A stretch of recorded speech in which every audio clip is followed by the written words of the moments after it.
Hey, I'm Noah. Hey, I'm Tim. And this is our ongoing comic strip AP of Dogs in the Vineyard. All right, so this time I will be in the GM seat, which means we're going to be hearing about Terrence Witt, played by Noah. Yep, back to Terrence Witt. All right, so one thing to mention as we see these characters appear and reappear is that they are changing in the background, even if it's something a little bit behind the scenes from the radio. So for example, if things go poorly in a conflict, characters have this fallout.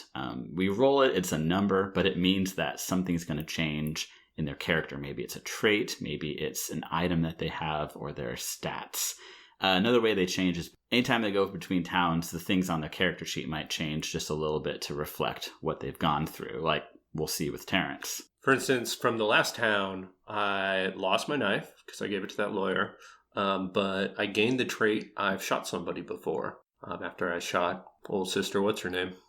Yeah, and when we roll dice, we're pulling from these traits, so even though that's an unfortunate thing that happened, it's kind of cool that you can pull on that during a conflict, because that might come up in play. Yeah, it's an experience I've learned from. Awesome. Should we jump on in? Yeah, let's do it. Let's hear about Terrence Witt. We all have finally been sent on a real assignment. The elders at Bridal Falls are sending me to Eden, the gem of the Western Territory, a place where the wells never run dry and crops are always plentiful. Folks look to Eden as proof that something can prosper out here, but it seems like bandits have noticed too. Branch steward Vergil wrote the elders saying he didn't need no dogs getting involved with bandit problems. Wrote that the territorial authority, those non-believer bureaucrats, that they'll come handle this instead. But the elders sent me just to check it out. My name's Terrence Witt, and I'm a dog. I'm riding in town, and the streets are wider than I've ever seen. It's bustling. This is actually the morning of the Sabbath, and sounds like a service just let out. So you're facing a main street. It's actually has a cobblestone on it, like the city's back east. Sure. And there's just people streaming. You see more than you can count. Right. Maybe I hear bells from multiple different churches all going off at the same time. Mm-hmm. Yeah, so a rider greets you. Actually, you see a man walking alongside a horse and nods his head just so and expertly jumps on his horse. He's probably in his late 30s, has a well-manicured beard, little bits of gray and white in it, square jaw. Ho, dog. Hello, sir. Branch steward Vergil here. You are welcome in Eden, dog. Oh, well, thank you. Thank you for coming out personally and meeting with me. Mm-hmm. I appreciate it. Yes, and your name is? Sorry, sir. I'm Terrence Witt. I was sent by the elders of Bridal Falls. He rides up close enough so he can put a hand on your shoulder and clasp it. Your father's a dog, right? Yeah, my father's a dog. My father's William Witt. He's pretty stern. I have a bunch of brothers. I have 5 other brothers, and they're all dogs, and I'm the youngest. He is determined in his faith. He, mid-60s, tall, gray hair, sharp blue eyes, very disciplined, very about order, and about following the faith. He says, "Now, son, the one thing I ask while you're in this town is that gun does not come out, because these people, they've heard stories about dogs shooting left and right and taking down bandits and town people alike. So are we clear about that?"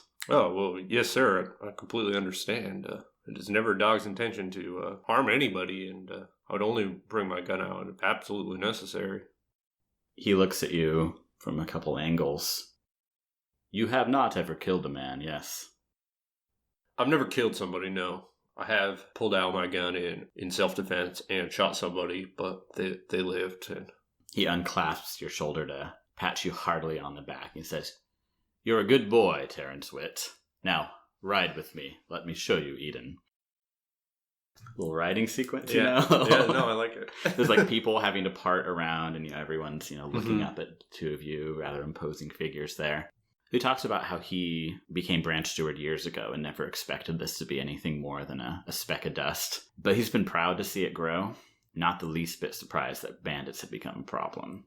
But what he's most concerned about is the people. They all heard stories about a month ago when some dog came into town, not too close to here, but shot up this Crescent Moon gang, and townsperson got killed. Stories spread about how when dogs come into town, they're firing bullets instead of using their words, and he says that's not what dogs are for.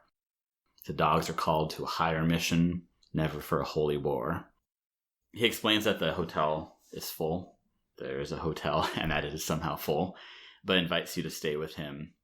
And he says, the bandits that everyone's so scared of, they do ride through town about, every Sabbath night. In fact, tonight. Yeah, I've got this free time, and I gave my knife and my blanket away to that lawyer. Mm-hmm. So I go to buy a new boot knife. Yeah, and as you walk down the street, you see not one, but about 4 stores that look like they sell knives and dry goods and sundries. The proprietors start yelling out for your business, saying, Dog, come on here. We have the most esteemed wares here in Eden. I think I would naturally head to the one that's not yelling or yelling the least. And it's because this man, he's been drinking what looks to be caffeinated tea. By the way, he throws the cup over his shoulder as you walk close. Dog, please come in and view my services. Thank you, sir. You seem to have spilled your tea. It had gone cold anyways. And you see there's like some burn marks on his hand from the spilling, and he's puts his hand in his pocket. Well, I'm looking for a boot knife and a blanket. Nothing fancy. He pulls out one knife after another, and he says, don't mind, this is the back inventory. And then he pulls out one that's about as long as your forearm and serrated. And he says, now this is something different. Came from an export back east. Here in Eden we have it all. Well, it looks a little fancy for my taste. I don't know about them serrated edges there. It looks a little wicked. Inspect the wares. Sure, and so I'm looking through the knives, and I'm like, so what do you think about these bandits riding through the town? Whew. It's a sorry sight in a beautiful town like this. On a given night, 2 dozen of them, it sounds like, will ride on through. Everyone closes up their shutters and plugs their ears and comforts the little chillins. But do they do any actual banditing? Any robberies or arsons or, Lord forgive, murders?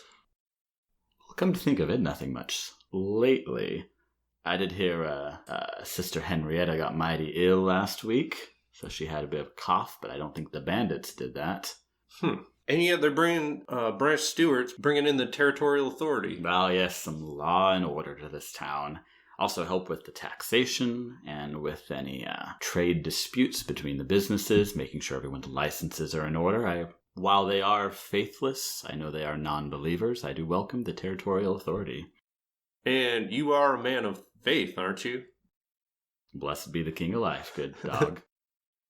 Appreciate the knife, and I'll take one of them blankets over there as well. May it keep you warm and keep you safe. We welcome your stay in Eden. Hope that everything goes quietly. If it's at night, I place myself at a crossroads in the town where I think they're going to come through. I put cotton balls in my horse Rio's ears, as he does not like loud noise. And I wait. So it's a night where all the constellations are out. If you didn't have anything better to do, you could get lost in just counting all those twinkling stars and that huge skyscape above. As you look around, you see shutter after shutter close, light after light from inside become extinguished. Maybe an hour or 2 has gone by when suddenly pew, pew, pew, pew, bursts of light and miniature explosions from either side of the town. I guess I turn Rio slowly, but I'm waiting until I can see these bandits. I don't think they're going to gun me down in the street. So yeah, you see right through those distractions, and off in the distance, might be 2 figures on horseback, and one of them rides off to the side and disappears behind some buildings, but the other's trotting down the main street on horseback. When it's close enough to see his face, what is it that you recognize about your brother? Franklin has a scar around his eye socket from when he got bucked off trying to break a horse. The sliver of moonlight coming from above is shining on that pale flesh of that scar. And he's holding firecrackers in either hand, 2 rifles strapped on his back, and his face lights up when he sees you. And he says, "Yippee, little doggy, is that Terry?" Well, I'll be. Franklin, didn't expect to see you here. He throws a firecracker over his back, and he has big bags slung over him. There seems to be more of them, and a lit candle or 2 in there. You see the little glow from that. So he throws it, and you hear it from behind, and he's... "Brother, did you come here for fun and games, or what exactly is the..." Now, Franklin, I'm going to need you to stop throwing them firecrackers. You're scaring the townsfolk. All right, I'm going to put them in this bag, but if they go off in the bag, brother, can't blame me. It's the firecrackers. Come on close. Let me see how you're doing. And he starts trotting up. He's more weathered than when you saw him last. There's actually a couple new scars. Mm-hmm. It's like he's a man who's become pretty used to living on the edge of society. Probably been a couple years since he was a dog, too. Sure, yeah. But I haven't seen him in probably a couple years either. Mm-hmm. And likewise, I'm probably much bigger than when he last saw me. Right. Franklin, why don't you and I ride to the outskirts of the city and we'll talk as we ride? He's getting closer, and he wants to lean off the edge of his horse to talk to you, and he says, "But you see, little brother, I got a little operation going on here. They got all scared of bandits, thinking there's almost dozens of bandits out there. It's just me and a friend, really. But they get scared, and they don't come looking for me, and I can live on the edge, maybe steal a little thing here and there under their eyes, and sorry, little doggy, I mean borrow a little thing here and there. So how about we have our tea and crumpets another day? I'll finish up here. You leave me on alone, and we'll catch up later. Does that sound good, Terry?" "No, sir. I'm going to have to escort you out of town." And he sits up straight in his horse, and the horse takes a step back, and he says, "Ooh-wee. Little doggy, you done grown up, and that bark is quite a bit bigger. Little brother, one of these days, being a dog is going to kill you. If it's not the boredom, it's going to be the weight of everyone else's sins on your shoulder. Why, I ought to just..." And there's an audible click as another horseback rider appears from the side. There's a woman, and she's trying to hold a gun. She's actually tried to load it up unsuccessfully, and so you see her fumbling with a revolver from horseback. Franklin goes silent and looks to her. And this must be your partner in crime? You best tell her to get her hand off that gun. Ambry, you don't need to. And she holds up a finger and then has to go back to the gun that she's trying to load, and she looks up at you, but then needs to look back at that gun to make sure she's loaded the bullet correctly. And she says, "Now you ain't gonna tell me what to do. This here's a dog. I got a score to settle with the dog. I don't care if you two have some thing going on right here." And by now she's loaded the gun, then she's raising it up. Yeah. Okay. What's at stake is, can I convince Franklin to leave? Franklin, this must be your compatriot. I'm going to have to ask that she put her gun down, but maybe she'll listen to you a little bit more.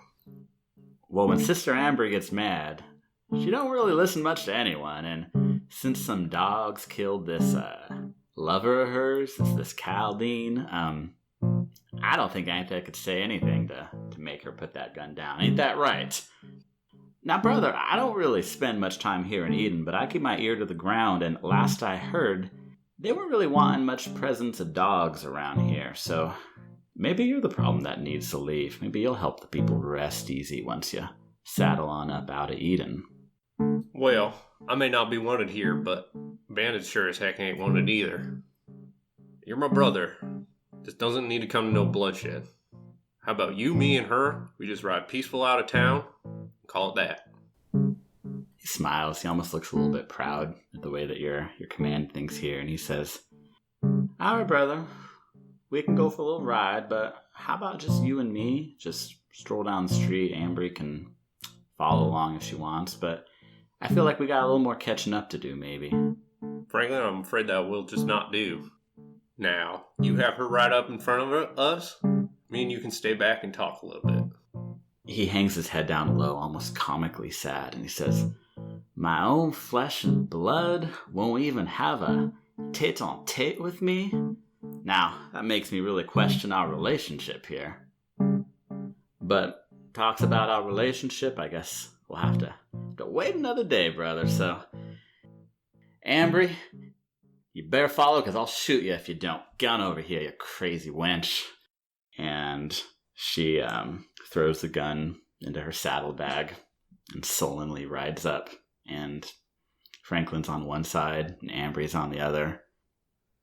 That's when Brother Vergil steps out of his home in front of the three of you. He's wearing his nightshirt. Didn't seem like he was prepared to do any official business, but he steps out of his home into the street and he appraises the three of you and looks at you and says, "Now, dog, it seems like you're getting on a little too kindly with these bandits here. What exactly is going on?"